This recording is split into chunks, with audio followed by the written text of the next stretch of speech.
So a lot of you have been asking me, how is it that you go about developing a differential diagnosis? How do you approach a case? And how do you go from somebody who's coming in with chest pain to a diagnosis of acute coronary syndrome or a pulmonary embolism or whatever it is, pericarditis?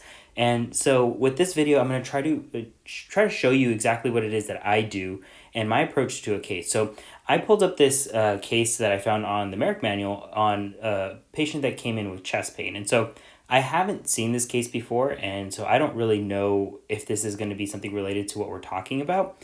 I hope it is because it'll be a better illustration of how to approach a chest pain case. But if it isn't, at least you'll see my process going through.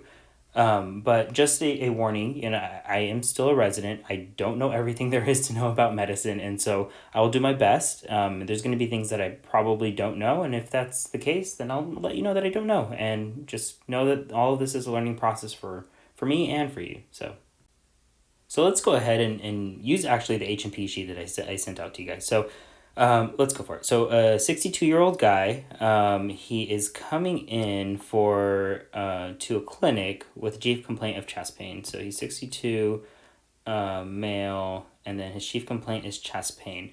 And he's coming into a clinic. So that tells us that, first off, that that this might not be as severe as somebody who's coming into the ER at 3 o'clock in the morning. So his chief complaint is chest pain.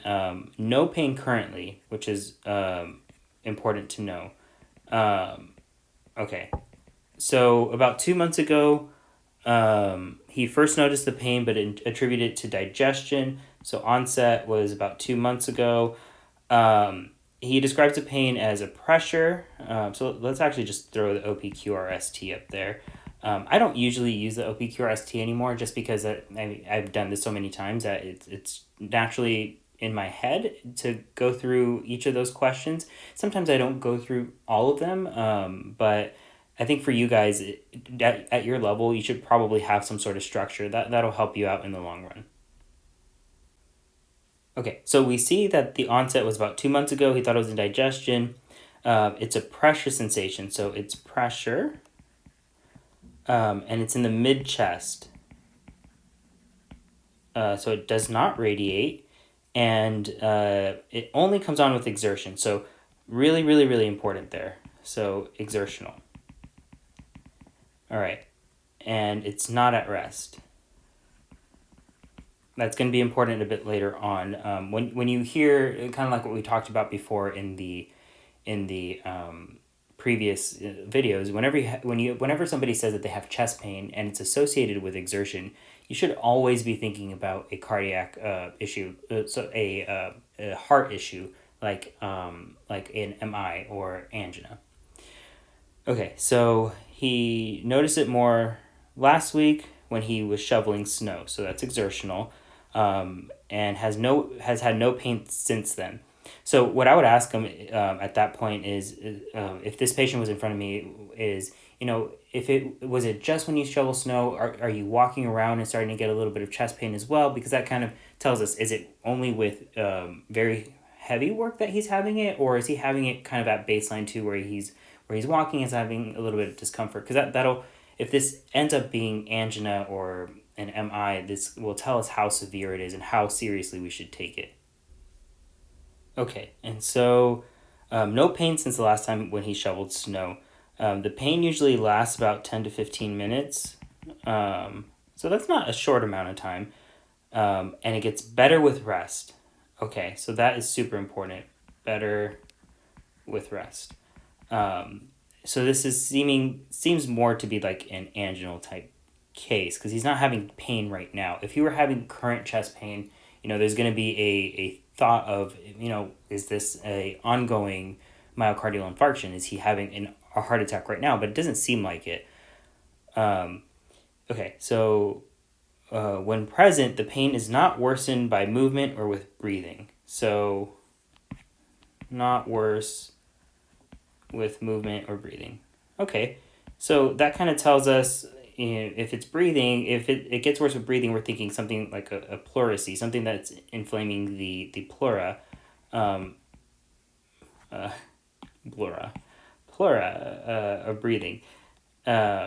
So if it's not worse with breathing, then that tells us it might not be the pleura. Also, pericarditis is a big one. If he's if it's not positional, pericarditis may be less likely, but it's always going to be something that you should keep in the back of your mind. So last time, last time he had the pain, it got better with aspirin.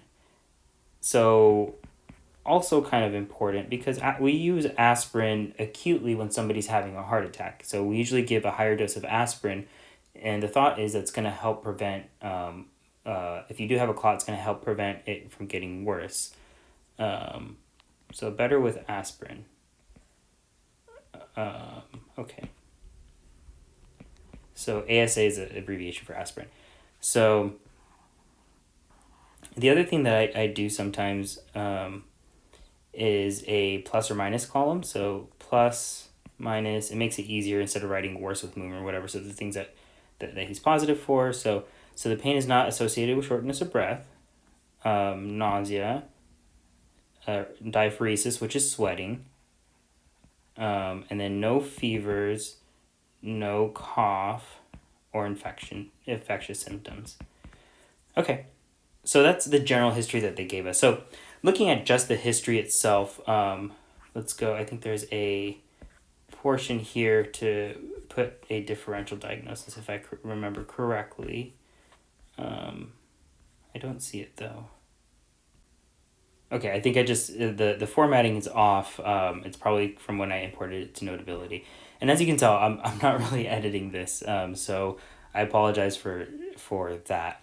So when we think about the differential, he's the one thing that I try to do is summarize the case. Okay, so we have a 62-year-old guy, so he's an elderly guy that he's coming into clinic, so it's not very severe, with chest pain. The chest pain does not seem to be acute because he's not having the chest pain at this time, but the chest pain is worse with exertion, better with rest.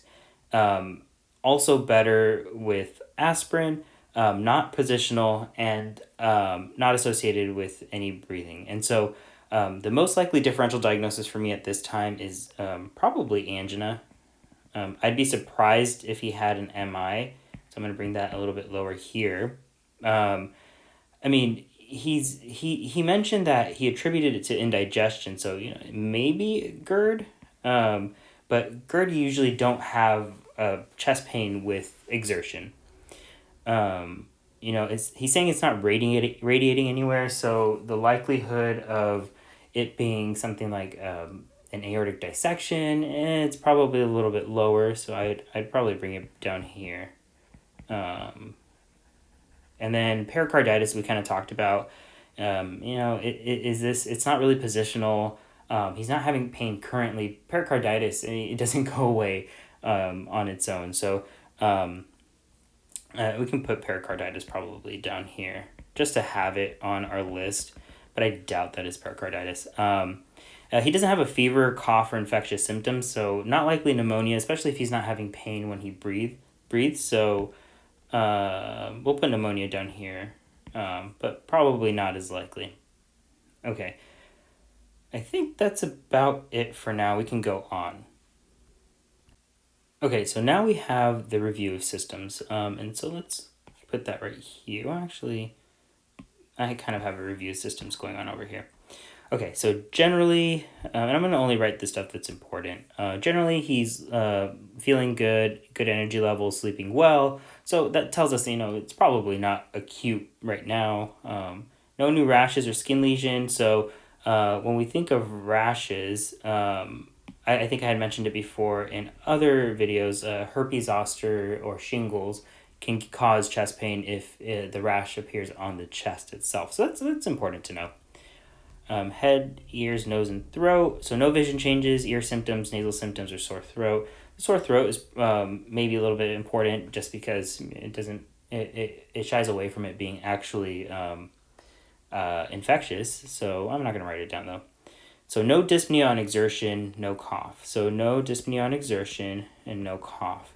So dyspnea on exertion is shortness of breath when he is exerting himself. So he's saying he has chest pain, but not really shortness of breath. So sometimes when you have something like heart failure and your heart isn't able to pump the blood forward, you start to build up that fluid in your lungs, and so you'll have shortness of breath while you're exerting yourself because you already have a decreased reserve because that fluid prohibits the air from traversing the alveoli. So if this is your alveolus, air comes in here, and let's say this right here. No, let's get this right here is your capillary bed.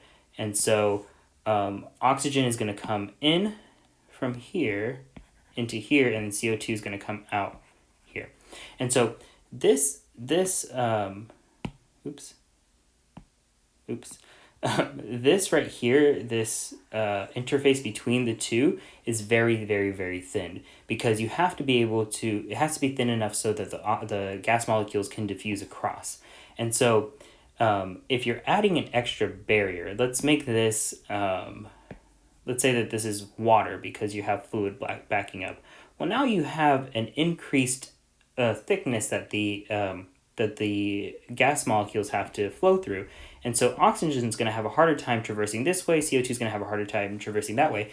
And so you tend to have a low reserve because of that. And so when you are exerting yourself, you aren't able to really diffuse that oxygen into your bloodstream, and so you become more short of breath because of that. Okay, so that was a bit of an aside, but hopefully that helps. Okay, and so also no cough is important because less likely infectious. So no palpitations. So if he's not feeling his heart is beating fast, something like atrial fibrillation causing chest pain. That would usually be if he has if his heart is overworking, he's having a bit of it almost kind of like an ischemia too. So no palpitations is kind of important. Orthopnea goes along the same lines of dyspnea on exertion. If you have, orthopnea is basically when you lay down. If you have shortness of breath, primarily when you lay down, and that makes sense because it goes along the same line of heart failure. And so if you have somebody who, let's say this is his lungs, and then here are his airways going up.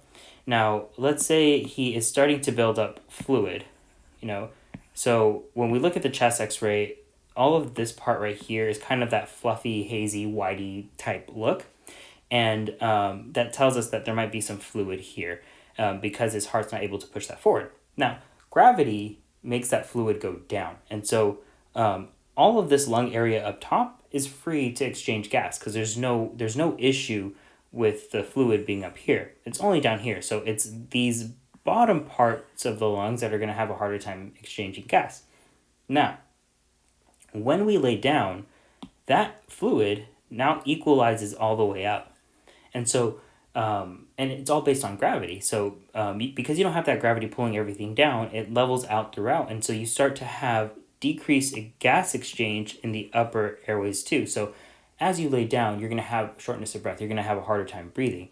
And so one thing that we ask patients is, hey, when you lay down, do you get shortness of breath? And they say yes. And then you say, well, how many pillows do you typically use to sleep at night? Because the number of pillows they use tells us how much they have to prop themselves up. If they have to prop themselves up to the point where they're basically sitting up to sleep, that's not good. That means that they have a good amount of fluid in their lungs, and we have to get rid of that. So orthopnea, that's what orthopnea is. Okay, and then paroxysmal nocturnal dyspnea is a similar phenomenon where it's more like the shortness of breath that wakes you up when you're sleeping, and it has to do also with heart failure. So all of those symptoms, the orthopnea, the dyspnea on exertion, the paroxysmal nocturnal dyspnea, all of those are talking about heart failure, and he denies all of those, so it doesn't seem like this is heart failure. And then same thing with peripheral edema. If the fluid is going to build up in the lungs because the heart can't push it, if it can't be pushed forward to go to the rest of the body, it builds up in the lungs, but it'll also start to build up in the extremities because all the extremities push the fluid up to the heart. And so if there's back pressure in the lungs, it's going to eventually become a back pressure into the legs. And so A lot of people with heart failure, if they're in an exacerbation of their congestive heart failure, will start to have swelling in their legs. So he denied all of that. So that was just a little bit of a side lesson for you guys. Okay, so let's look at the GI system. So no abdominal pain, no nausea, no vomiting, appetite's normal. So it's probably not a GI issue. I mean, it can be something like a pancreatitis, but he's not having GI symptoms, so probably not. Genitourinary is non-contributory, so nothing in the genitals or in the ureters or anything like that. No recent injury or immobilization. That's good to know. If there's no recent injury to the chest, something like a pneumothorax is going to be less likely. The other thing with a pneumothorax, though, is you do have chest pain, but a lot of times you'll have some shortness of breath, too. So I guess we can add a pneumothorax into our differential, but it will probably be a lot lower. So pneumothorax. Okay. Neurologic, non-contributory, and psychiatric, non-contributory. So, okay, cool. So past medical history. So let's go back up here. He has a history of hypertension. I'll just pull this up. So he has hypertension. He has GERD. Okay. So both of these are very important. The hypertension increases your risk for a heart attack. And then the GERD, it can be a symptom of chest pain can be caused by GERD. So it's going to be important to keep that in the back of our mind. And then hypertension also is a risk factor for angina too, not just a heart attack like an MI. So it's all kind of in that same spectrum. Okay, surgical history, inguinal repair, I don't know how important that's going to be. Medication, so he's on chlorthalidone. So these are BP meds. Chlorthal, he's on lisinopril. That's also a BP med, blood pressure medication. Omeprazole, and then sildenafil. Okay, a few things here. So the omeprazole, if he's taking it consistently, a lot of times it's going to help people with GERD, and so I don't really think this is GERD anyways to begin with. So the chlorthalidone and the lisinopril are important to know because it's going to be important to find out if he's compliant with his medications, because if he's not, and he's not really taking his blood pressure medications, his blood pressure is high, well then that can really affect the heart as well and increase his risk for things like a heart attack. And so asking him how compliant he is with his meds, is he taking it every day, is he having any issues with it, any barriers for him to actually take it, all that is going to be important to know. Okay, and so the last one that caught my eye here is the sildenafil. So sildenafil is the generic version of Viagra, and so he has. It looks like he has erectile dysfunction, which is important to know. Actually, here, let me put that in his past medical history. It's not noted here, but I think I can safely assume he has erectile dysfunction, because if he has erectile dysfunction is caused by is basically the inability to maintain an erection. So because he is, so when you have erectile dysfunction, you basically don't have the ability to perfuse the penis as much and keep it erect. And a lot of times that's because of narrowing of the vessels going to the penis. And so if you have narrowing in one part of the body, you're going to have narrowing in other parts of the body. And so if he has erectile dysfunction, his vessels are narrowed there, he's having poor perfusion to the penis, well, he probably has poor perfusion to parts of his heart too. So that kind of leads us to think that, maybe this is a little bit more likely to be a coronary or a cardiac issue. So knowing that he is on sildenafil is actually really important. The other thing with sildenafil is it's a type of vasodilator. So the mechanism of sildenafil is that you open up the blood vessels more so that you can have increased blood flow to the penis. It doesn't just work there per se. So when the vessels open up there, it kind of helps in other places. Now, this is important because if a patient is having chest pain and they are having a heart attack, one of the things that we give is nitroglycerin. Nitroglycerin does the same thing, where you open up the vessels and you're trying to do that for the coronary arteries. So if you are on sildenafil and then you have a heart attack and then they go ahead and give you nitroglycerin, well, both of those are trying to dilate your vessels. And so if everything is dilating, you're going to have a significant decrease in blood pressure. And so so what can happen is that you bottom out. You don't have that blood pressure to perfuse your brain and other organs. But more importantly, you no longer are able to bring blood back to the heart. And so if you don't bring blood back to the heart, well, you can't perfuse those arteries. And so you have, you basically have failure of the pump system. And so that can exacerbate, one, you can be, you can have a lot of issues because of the hypotension, but two, you're not really perfusing the vessels, which can make a heart attack even worse. Okay, so sildenafil is going to be important to keep an eye on. Allergies. No known allergies. Great. Okay, family history. Dad had a heart attack at the age of 43. That is actually very important because 43 is very young. He was, how old is he again? He is 62. So he's already past where his dad was when he had a heart attack. So a lot of times when relatives, especially fathers, have a heart attack at a young age, you should have a suspicion that when somebody comes in with chest pain, they might be having a heart attack as well.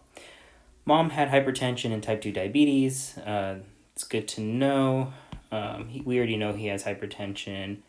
I don't think he had diabetes. Did he have? Yeah, no, he didn't have diabetes. So, yeah, but it's a good thing to check. If you have a family history of diabetes, you might be at risk for you're at risk for diabetes, and so it's a good idea to check him when he comes into the hospital or the clinic. I don't know if they give us any more a history of that. No family history of sudden cardiac death. Okay. So he is married. He works as an accountant. He does not exercise. So he basically has a more or less sedentary lifestyle. So no exercise. Okay. Oh, he smokes. Also increases your risk for having a heart attack. He's a 1 pack per day smoker times 25 years. So we do something where we typically multiply the number of packs that they take per day and the number of years they've been smoking, and that gives you your pack year history. So he has a 25 pack year history, and the more the higher your pack year history is, the higher risk you are for complications of smoking. And the pack year history is important because if somebody says that they smoked for 60 years, but they only smoked like a half a pack a day, well, that's a 30 pack year history versus somebody that says, oh yeah, I smoked 3 packs a day for 10 years. Well, that's also 30 pack year history. So the risk factors may be similar, even though one person smoked for a lot longer. Okay, he drinks 4 to 5 beers a week. That is okay. It's not a ton. That's like maybe a drink a day. I've seen more. And then no illicit drug use. Good. Okay. All right, what's next? Now, for you guys, the ROS portion that we have here is really more for your benefit to see if that will help you out and help you decide what you want to ask in the live session or for patients in the future. But one thing that I want you to do is whenever you do ask something, try to think about why it is that you're asking. So for this guy, if he has no cough, I wouldn't necessarily ask for hemoptysis. Or if he has, blurred vision, visual changes, I don't think that this is a central nervous system issue. So I probably would forego that for now. So the whole point of that was just to think about what it is that you're asking, and don't just ask because you have to ask for something. Have a goal in mind of, if he says no, he does not have hematemesis. Well, it's less likely that this is going to be cancer or something like that. Although you can't really rule out cancer with hematemesis, but you get what I'm saying. Okay, so let's move on to the physical examination. So generally middle-aged male, no apparent distress, kind of knew that from his history. Vital signs, very important. So his temp is normal, his pulse is normal, blood pressure is high, so 162/86. Respiration's normal, and that's all they gave us. They didn't give us an O2 sat. Okay. That might be important. I would probably get an O2 sat on this guy. Okay, so no, well, I guess he's not really in distress, so okay, whatever. So no rashes or lesions, so we kind of knew that, so that's clear. Head, ears, nose, and throat, that's fine. Lungs clear to auscultation bilaterally, so C-tab. And then no wheezing, rhonchi, or rales. So that's important to note because that kind of, in some respects, that tells us that this is not a lung issue. So that is actually very important to know and to keep track of. Let's go cardiovascular. So regular rate and rhythm. So no arrhythmias.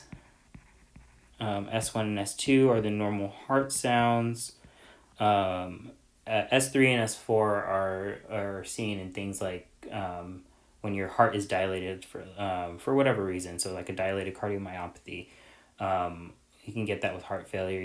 You a lot of times if somebody has a long history of alcohol use, it can cause remodeling of the heart, and you can have dilation of the heart too. So, and that would typically give you an S3 if I remember right, and then S4. I have to get back to that. I think it's because of ventricular hypertrophy, but I'd have to double check. It's been a while. No murmurs, rubs, or gallops. That's good to know. Carotid sound okay. Symmetrical bilaterally. No neck vein distension. That tells us that he's not having fluid buildup. But that actually can be important as well. In like a tension pneumothorax, although this does not look like a tension pneumothorax, you usually will have distension of the neck veins. Same thing with I believe the tamponade, you can have an elevated JVP, which is the jugular venous pulsation. So you look at the side of the neck, and you'll see kind of the like a bouncing kind of like fluid level, and that it's usually in sync with the heartbeat, and so that tells us there's fluid backup because your heart's not really able to push it forward. So, okay. The GI system, soft, non-tender, non-distended, so that looks good. Normal bowel sounds. GU system is normal. Musculoskeletal system. What do I have? I don't know where my MSK is. So MSK, I'll just put it here.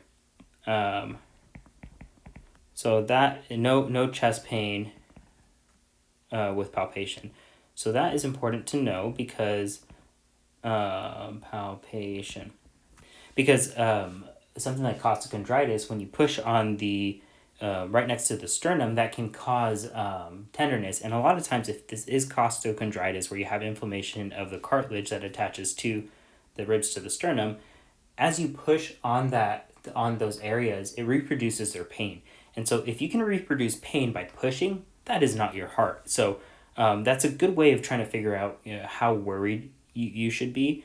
It's not the end all be all, but you take it in context with the rest of their history and exam and everything like that. No lower extremity edema, swelling or tenderness, so that's good. The swelling or tenderness, we forgot to put a pulmonary embolism here, I believe. Yeah, we did. So maybe a little bit higher. That would be a good reason why we need that pulse ox. Although he's not really tachycardic, and he's not currently having chest pain. So, yeah, I'd probably put pulmonary embolism a little bit lower. Okay, but that's good to know that he has no leg swelling, lower extremity swelling, or pain. Okay. Neuro is unremarkable, and mental status is unremarkable. Okay. Okay, so now they're asking what our differential diagnosis is, but they're asking which of the following differentials cannot be excluded? So let's look at ours. So we have angina here. We have GERD. Can GERD be, GERD you usually have some epigastric tenderness. Epigastric region is basically right below your diaphragm in the middle of your upper belly. I guess we can't rule it out, so we can say that. Angina, so acute coronary syndrome, unstable angina, or acute MI.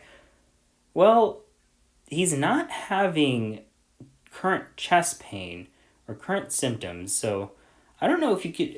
I guess you can't completely rule it out because his symptoms are suspicious of a heart issue. So I guess you can't rule that out. Let's just go through their list actually. Aortic dissection, yeah, he's not really having that tearing type pain that's radiating to the back. So I would rule it out. I'll make it less likely at this time, and I'd probably exclude it from my differential. Musculoskeletal pain syndrome, including costochondritis, we pushed on it. He wasn't really having pain that reproduces symptoms, so I would probably rule that out. Myocarditis, pericarditis, he doesn't have that positional chest pain. So yeah, I'd probably rule that out. Pneumonia, he doesn't have a fever, he doesn't have a cough. So yeah, it's probably not that. Pulmonary embolism, he's not tachycardic. He's not short of breath. We actually don't know what his oxygen is. So, yeah, but because he doesn't have those other symptoms, even though we don't know what his O2 sat is, he's not short of breath. He doesn't look like he's working to breathe. So I would rule it out. And then also his lower extremities are not swollen, so less likely. So I would leave it off. Aortic stenosis. So aortic stenosis is a narrowing of the outlet from where the left ventricle pushes out blood to the aorta. So let's see. So if this is your left ventricle here, as it squeezes in, as it contracts, you have an outflow tract going to your aorta here. So this is your aorta going down. Okay, so blood is going to go out this way. So you have a valve that sits right here that prevents, that allows for blood to be pushed out, but does not allow blood to be coming in. And so aortic stenosis is when this valve, let's say this valve is usually about this big. Now, and blood's able to flow freely through the valve. Now, with the stenosis, instead of having this big of an opening, you have part of these leaflets kind of fused together. And so your opening is maybe about this big. And so instead of having that big diameter to flow through, you now have a smaller diameter to flow through. And so a lot of times when patients are exerting themselves with aortic stenosis, it's not that they necessarily have chest pain. A lot of times they have dizziness. And it makes sense because as you start to exert yourself, your body starts to work harder, your organs demand more oxygen. There's only so much that you can get through that hole. And so you aren't getting enough blood flow out this way. And because you're not getting enough blood flow out this way, it's also not going to your head and neck. And so a lot of times you don't have enough blood pressure going up to perfuse your brain. And because you don't have that, you're going to pass out. You feel dizzy, you're going to pass out. So he doesn't have any of those symptoms. So I would say that it's probably not aortic stenosis at this time. And then lastly, stable angina. I think he probably has stable angina. And so stable angina just means that he has a pretty predictable course of his chest pain. He exerts himself, he gets chest pain, he rests, it gets better. It's not progressive in the sense that he is doing less activity and he's still having the chest pain, or he's having chest pain at rest. So this sounds actually more consistent with stable angina. Out of all of these, I would probably say it's stable angina. So let's see. Okay, so they're saying we can't rule out ACS, unstable angina, or acute MI. So ACS should always be considered in the differential diagnosis for chest pain. Yeah. Aortic dissection, they're saying it's acute onset continuous, described as ripping and typically accompanied with tachycardia and hypotension. Okay. so low blood pressure. GERD, common cause of mid chest pain. He has known GERD, so that was a good choice. Musculoskeletal pain syndrome. It's a common cause of chest pain, so I guess we can't rule it out. Fine. Myocarditis is rare. He has no viral syndrome before it, and it wouldn't be exertional. I don't think we've gone through myocarditis. I didn't really feel like it was worthwhile. If you guys do want to talk about it, I'd be happy to put something out for you, but I don't think it's really pertinent to what we're doing. Pericarditis, it's usually positional. He has no preceding viral prodrome. Okay. Pneumonia, no history of fevers, chills. We talked about that. Pulmonary embolism, acute onset associated with shortness of breath, often tachycardia. So, yeah. Aortic stenosis, he has no heart murmur. I forgot to mention that. The carotid pulses are normal. Okay, good. And then stable angina, it can cause chest pain with exertion. Good. So we got the important ones. Okay. So let's go to the next one. So I didn't realize this was going to be like a quiz. Hopefully I don't embarrass myself. Okay, so which of the following are essential to do before the patient leaves the clinic? So a chest x-ray, EKG, pulse ox, and serum D-dimer. So we had mentioned pulse ox before because we were thinking maybe a pulmonary embolism, but honestly, I don't think a pulse ox is super necessary. I mean, pulse ox is generally pretty cheap, and you just put the thing on your finger and tells you how good your oxygen status is. And I guess to rule things out, it would be important, even though they're lower likelihood, and just because it's so cheap. Okay. Chest X-ray. If I think this is angina, I mean, technically, I wouldn't really need a chest X-ray, but I mean, it's relatively easy as well, and it can help rule out things that might be there. So, yeah, I guess I can do a chest x-ray, although I can go either or for that one. EKG, yes, definitely. You want to make sure that he's not having any ST elevations or he's not having any other changes that show ongoing ischemia. D-dimer, that's the one you use your Wells criteria to see how likely you think it is for this patient to have a pulmonary embolism. And so we don't think that he has a pulmonary embolism, and so I probably wouldn't even bother with the D-dimer. So let's see. Chest x-ray is more helpful in evaluating ongoing acute chest pain with chronic intermittent pain. Okay. Yeah. Okay, whatever. EKG, detect acute or chronic ischemia, pulse ox, simple and confirm normal oxygen. That's good. And D-dimer not appropriate. Suspicion of PE is low. Good. So pulse ox is 96. So yeah, it's not super helpful, and he's on room air.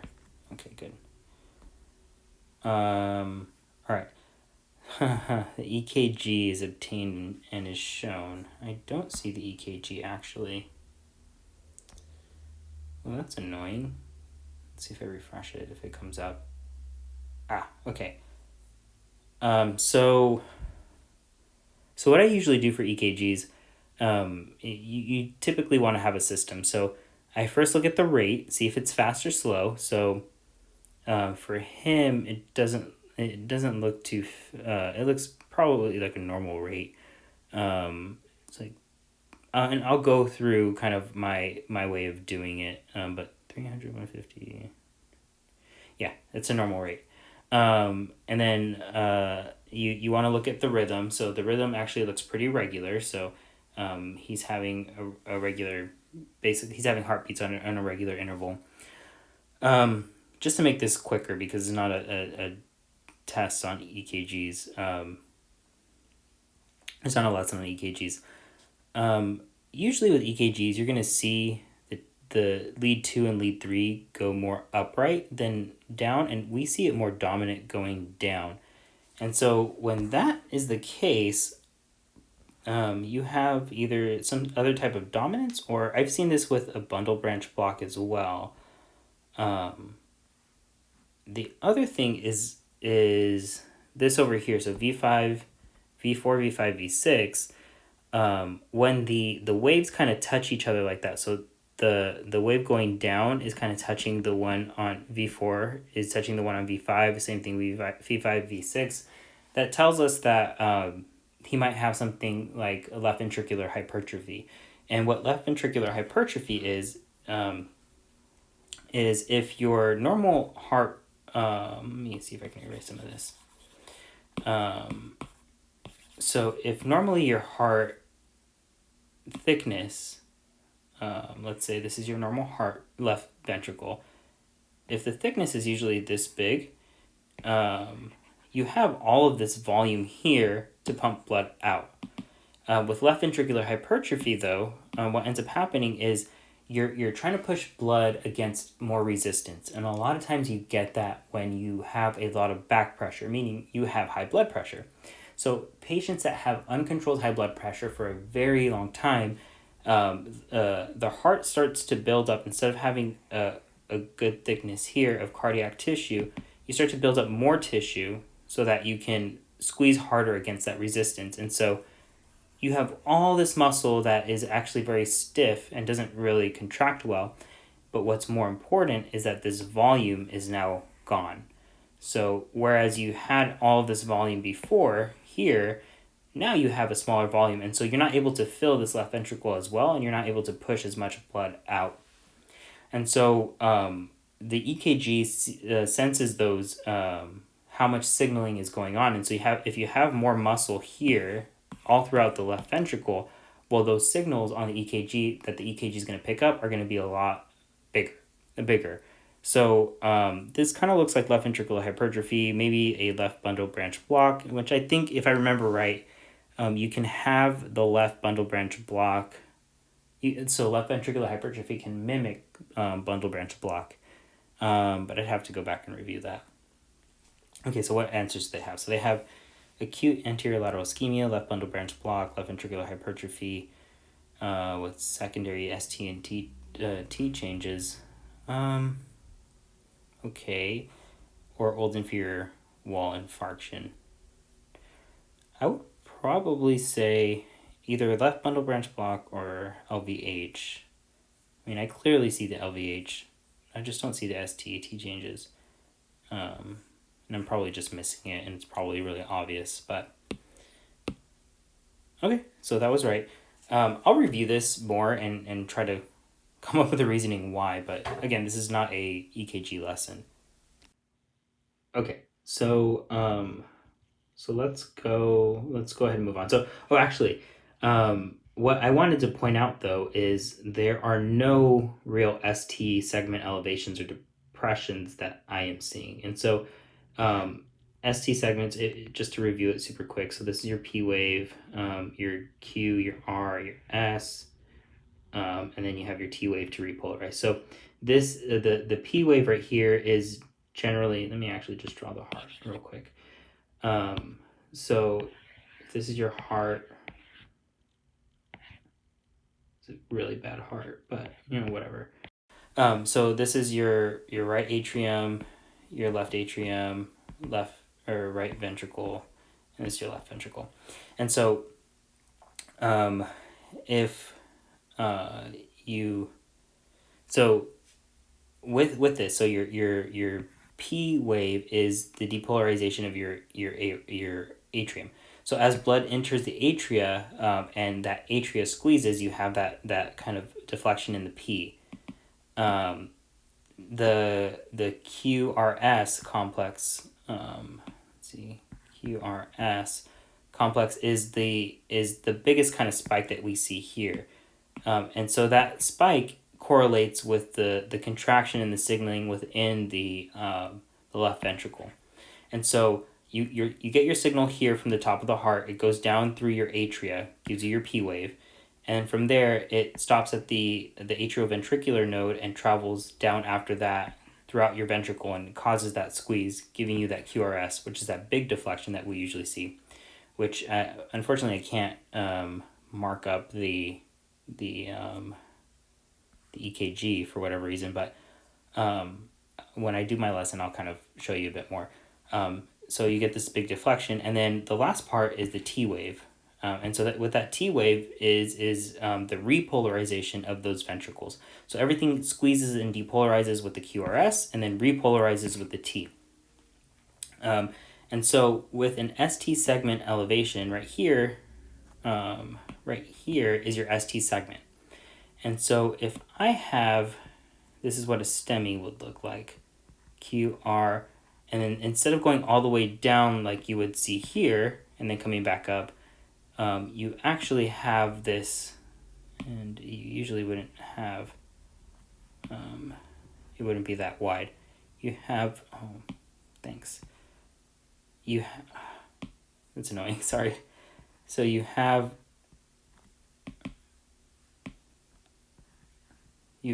this kind of like tombstone appearance. And this right here is the elevation. So just blow this up a bit more. If this is your baseline voltage of your EKG, you have an elevation between those two values.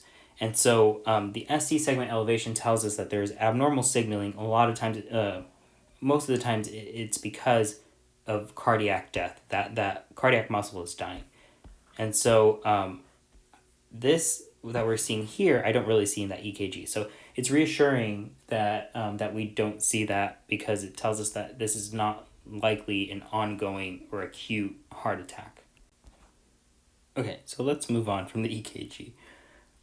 So given the previous findings, which of the following is a more appropriate step to guide diagnosis and treatment? So I don't know how relevant this is for you guys anymore, but let's just finish it up. So cardiac cath, CT angio, echo, CT beam, electron beam CT for calcium score, serum trope, treadmill stress test with EKG, treadmill stress test with nuclear imaging. Okay, so cardiac catheterization we usually would do if we suspect that this is a acute ST segment elevation, that the heart tissue is actively dying. So we don't think that, so it's not that.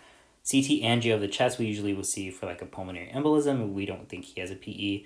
Echo can be helpful if you're trying to find wall motion abnormalities. So if he had a heart attack in the past, part of the heart won't be beating as synchronous as the rest of the heart, because that tissue has died or has been damaged, and so you see abnormalities in the way that the heart is contracting. So I don't think it's indicated for him right now. We don't think he's having a actual heart attack at this point. It won't help his management acutely. So CT for calcium score, I think that's looking at the coronary arteries, and I actually am not super familiar with that, with the indications for that. Serum troponin level, so the troponin we would get if we think that he's actually having a heart attack at this time. Sometimes we get the troponin, but if he's coming to clinic, we don't think it's a heart attack, I probably wouldn't get a troponin on him. If I am getting a troponin for this patient, I'm thinking a heart attack or thinking some type of cardiac injury, and he should be sent to a higher level of care, not stay in the clinic. A treadmill stress test with EKG or treadmill stress test with nuclear imaging. So these are both stress tests to see how well your heart is functioning. And so the stress test with EKG, we usually will get that if they can tolerate activity. He doesn't really have a good exercise tolerance, but I guess we don't really know. He's just not super active. Versus a treadmill stress test with nuclear imaging. I remember with the EKG, we typically don't get it if the EKG at baseline is abnormal, and he has some LVH. So I guess it would be nuclear imaging. And then the nuclear imaging test, it basically what happens is you have this radio tagged molecule that gets picked up by the that flows in through the coronary arteries, gets picked up by the heart muscle, and so you image the heart before you stress it. So a lot of times you'll do it with a treadmill. You can do it also with a chemical. And so you inject it, you see what the uptake is before. You stress the heart, you see the uptake afterwards. And so usually if you're stressing the heart, you're making it work harder, it's going to need more blood. And so if, let's draw this out. So if this is your heart muscle right here, and you inject the tagged nucleotide, and it goes everywhere, without it being stressed. Well, that's great. You're getting some blood flow at rest, and now let's say afterwards you inject, and instead of going everywhere, it kind of goes here, and then you have less in this area, and then you have here. So your heart was not able to. So everything else dilates to get more blood flow to the rest of the heart. But when everything dilates, you start to steal blood from this area, because the arteries that feed this area of the heart are stenotic, and they are already maximally dilated to get as much blood flow into that area as possible at baseline. And so when everything else dilates, well, now you have more flow here, you have more flow here, and because more blood flow is going to these areas, less is going to go here. And so you have this, what we call a perfusion defect, where blood flow is not coming to this area, and it's not lighting up as much as the other areas, because it's not seeing that radioactive tagged molecule. And so that tells us that this area of the heart is at risk of having a heart attack. And so that helps us stratify the risk and see if he would need something like a catheterization to see if he can open up a vessel that is causing this defect. Okay, so let's actually see if that's... Yeah, it's right. So patient requires evaluation of coronary ischemia. Stress test with nuclear imaging is preferable. Why? I guess because he had abnormalities. They're not super clear there. Okay. The stress test shows large reversible perfusion defect in the territory of the left anterior descending artery. So the LAD artery is one of the main arteries that supply the left ventricle, and the left ventricle is basically the workhorse of your heart. It's what pumps blood to the rest of the body. And so if he's having a defect in the LAD, well, that's decreasing the perfusion to the left ventricle. And so if he has a heart attack in that area, he'll have poor outcomes, because you're not being able to push that blood to the rest of the heart. Ejection fraction 60%, so that's good. I'm not going to go into ejection fraction. So basically with this, what this is telling us is that he's having this perfusion defect, and he probably needs to get that taken care of. Okay. At this time, which of the following is most likely diagnosis for the patient? So acute coronary syndrome, not really, because he's not having ongoing chest pain. He doesn't have any signs or symptoms of it on EKG. I guess we didn't get a troponin. I kind of said that I wouldn't, but yeah, I don't think it's acute coronary syndrome. GERD, he's not really having typical GERD symptoms. He doesn't have any, I don't know if they said he had feelings of reflux. And he also doesn't have epigastric pain, so probably not. Musculoskeletal, he's not having tenderness when you push on his chest, so probably not. And then stable angina is most likely it. He's having chest pain when he exerts himself. It gets better with rest. I guess I don't think he has nitroglycerin, so it's probably stable angina. Oh, shoot. I didn't see if it was right. Oh, it is stable angina. Okay. At this time, which of the following are most appropriate next steps? Admit to the hospital, advise patient to rest, refer to cardiothoracic surgery for a coronary artery bypass. No, we're not going to bypass this guy. Refer to cardiologist for cath. To take care of this perfusion defect, you're going to have to stent this guy. You're going to have to put a stent in wherever it is that he is having that blockage. And so I would probably refer him to get cardiac cathed. Reinforced need to adhere to antihypertensive medications. So yeah, that's going to help his heart work less hard. Serum lipids. So yeah, I guess to know what his lipid profile is and see if he needs a very high level of a statin, a medication to lower your cholesterol, or see what his baseline is. Aspirin 81 is the baby aspirin that helps decrease the platelet function, which means that you're not going to be as prone to forming a clot. I probably wouldn't do the higher dose of aspirin, just because, especially this is stable angina, it's not really indicated. Metoprolol is a medication. It's a blood pressure medication that can help protect his heart, and so I would do that. Nitroglycerin as needed for chest pain. I was going to put nitroglycerin, but he also has sildenafil, so I don't know if he probably might need to discontinue the sildenafil, and nitroglycerin is probably more important. But we'd probably talk to him about it. I wouldn't refer him for cabbage. I wouldn't advise him to rest necessarily.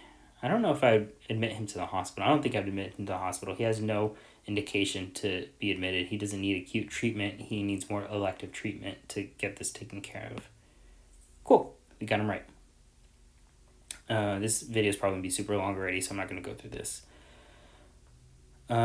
Which of the following chest pain characteristics, if present, suggest cardiac rather than non-cardiac chest pain? So, lasting a few seconds, and probably not. That's more kind of musculoskeletal. Pressure-like quality, yes. That's kind of that elephant on the chest.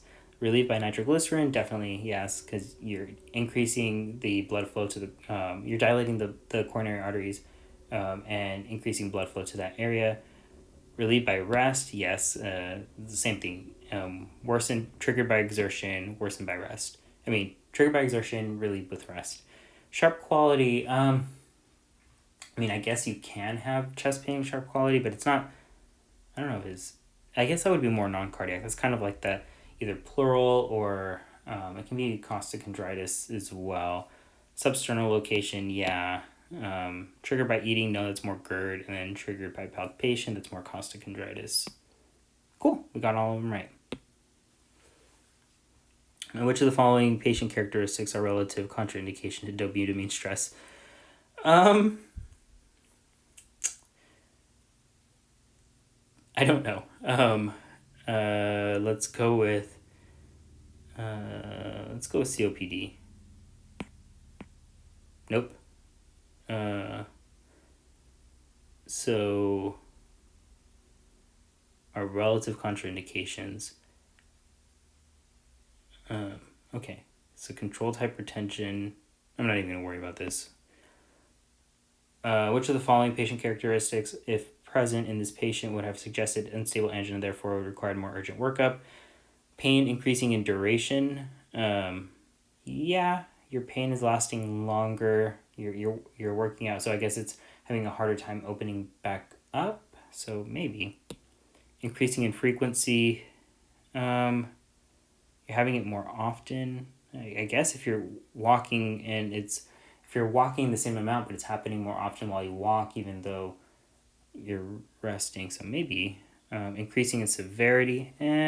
Probably. I don't think severity really has anything to do with unstable versus stable angina. Occurring at rest. Yeah, so unstable angina will happen more progressively as you exercise, and it'll be as soon as you start to exercise or a little bit after, and progress into like when you're having it at rest. Occurring more than 5 times a day, probably not. Right bundle branch block and EKG. And probably not. So let's see. So they're saying increasing duration doesn't do it. Increased frequency, yes. And then increased severity does suggest it. And then occurring at rest does suggest it. Okay.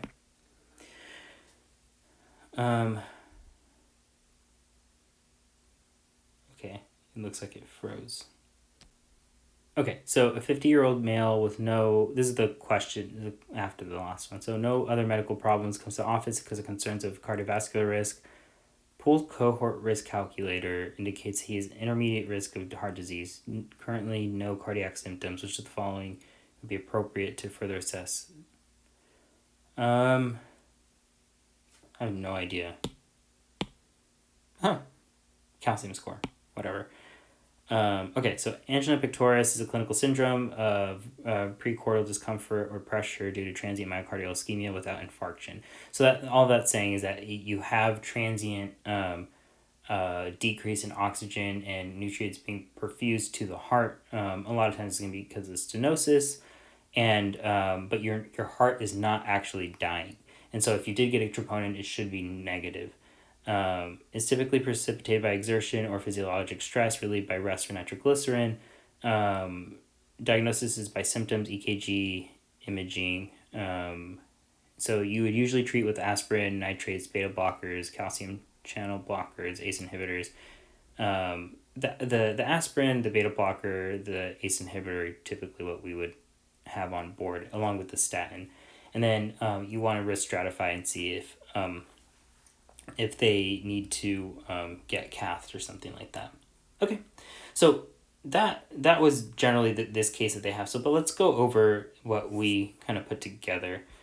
Okay, so we had a 62-year-old guy who came in with chest pain, none currently. So we know that this is not an acute issue.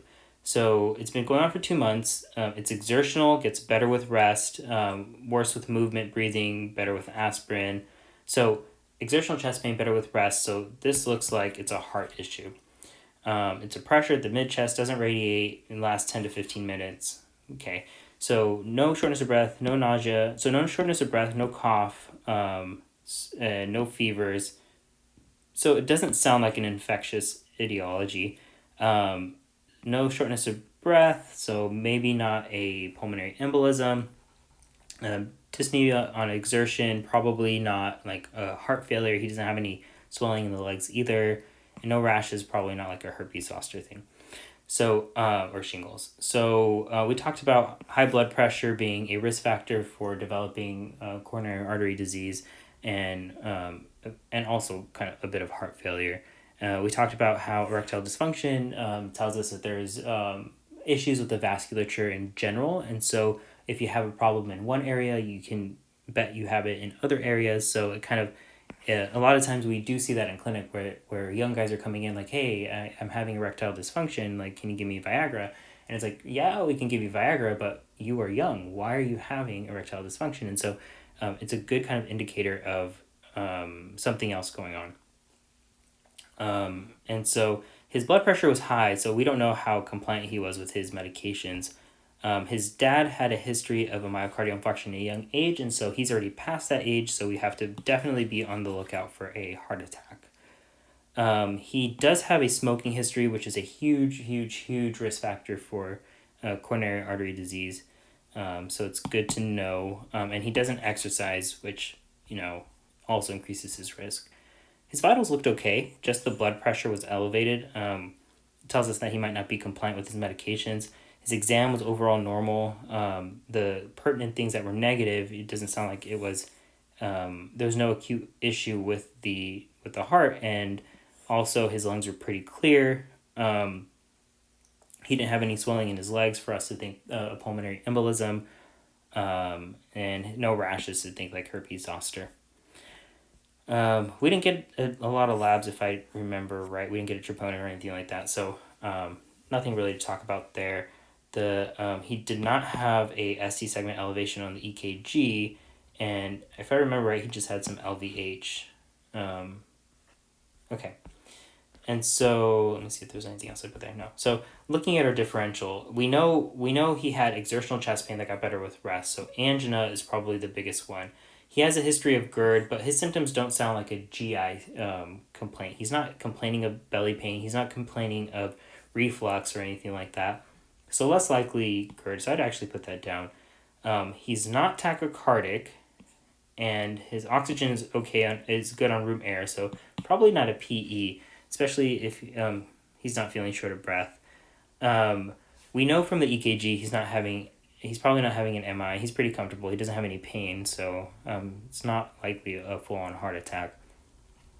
He doesn't have any pain radiating to his back, so it's not likely an aortic dissection.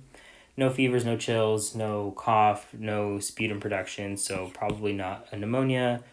Pericarditis, less likely. It's not positional. We didn't see a friction rub on exam as well, so not likely pericarditis. And a pneumothorax, we heard cleared auscultation bilaterally. I don't think they mentioned that they percussed his chest or anything like that. And typically with pneumothorax, you'll have some ongoing chest pain, so less likely that. So in the end, angina was the most likely cause. And so what I want you to get out of this is, as you go through these cases, I want you to be thinking about possible things that this can be. As you read through, what's going on. If he had exertion that caused the pain and it gets better with rest, well, you better write angina up here in your differential. If he's having belly pain and it's burning, he's having pain coming up, well, you better be thinking GERD, although GERD is probably not life-threatening. And so what I want you guys to get out of this is, it's all of this is a exercise in pattern recognition. You have to kind of get a feel of whether or not, one, is this patient sick or not. And for this guy, he doesn't seem sick. He has no pain currently, and he appeared well. But you look at the clues in the history and let that guide you. Like I've said a lot during this class, the history is king. The history will guide you to the right answer, and it will guide you to what is most likely going on with the patient. And so you should be developing more or less what's going on with the patient in your head as you go through the history, and everything else is in support of that. The way that I want you to think of is you get the history of the present illness, what's going on right now. You get his medical history and meds, all that stuff, all of this stuff as well. And you paint a picture of who this person is, and how and what is going on with them currently. And so with that history, I want you to be able to develop this differential diagnosis where you say, yeah, angina is more likely, GERD maybe, and blah, blah, blah. These down here are less likely. Because as you go through the physical exam, and we look at the vitals, for instance, I'm looking at temperature. Yeah, that tells me it's not likely pneumonia. I'm looking at the respiratory rate. That's normal. It's probably not a pulmonary embolism. Also, the pulse is normal. Probably not a pulmonary embolism. Also, the O2 sat is normal. Probably not a pulmonary embolism. And you go and you have this big list here, and you start narrowing them down, crossing them out, until all you're left with is a few of your most likely diagnoses. And so as you go through the history and you go through the physical, you're able to narrow it down even more. So you have a few diagnoses that are possible. And so when you ask for labs, you'll say, well, I really want to know if this is an ongoing myocardial infarction. So I want a troponin, or I need to see if he has ST segment elevation. So I want an EKG. And so we're going to be doing that during the live sessions, where we're going to be going through the history, going through the physical exam, and then you guys are going to be asking me, telling me what it is that you want, and we can kind of go through the labs, go through the imaging, all that stuff. So I hope this was helpful. I hope it was helpful to see me go through a case like this. I tried to teach as much as I can.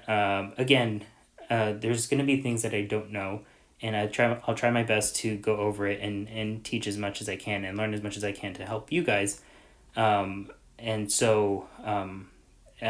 If there's things that I don't know, I obviously don't expect you to know everything. I just want you to try and to use these principles that we've talked about in this video to be able to narrow down a differential diagnosis, and one, to develop one, and then two, to narrow it down and find your own style and way of doing that. And so in the next few videos, I'm going to talk about the last remaining cases, the last remaining causes of chest pain. And then I'm also going to go through some of the imaging and EKG, and then also kind of different ways you can develop a differential diagnosis. I don't know how long this video is going to be, but if you feel like this is actually helpful, if it's helpful seeing me go through these cases that I've never seen before, and if it's helpful for you to see my style and learn from me this way, let me know, because I'm happy to do more of these, so you can see kind of the process a bit more.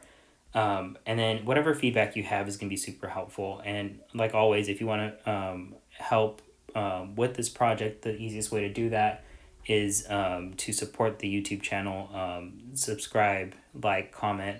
And then for any of you guys that have friends that might benefit from something like this, direct them to the Facebook group, or send them the waitlist form. I am happy to get as many people involved as possible. I'm probably going to be doing these round sessions after this, first cohort. I'm going to probably be doing it after that. So as many people that want to join in and get this experience, I'd be more than happy to provide that for them. So I hope you're having fun. I hope you're learning a lot. I'm excited to talk to you more about these cases. The cases that I put together for this session of chest pain, I feel are really interesting. They're based off of patients that I've seen, but of course everything's been changed to protect patient identity. So If you have any questions, feel free to reach out. And I look forward to working with you guys in the upcoming weekend.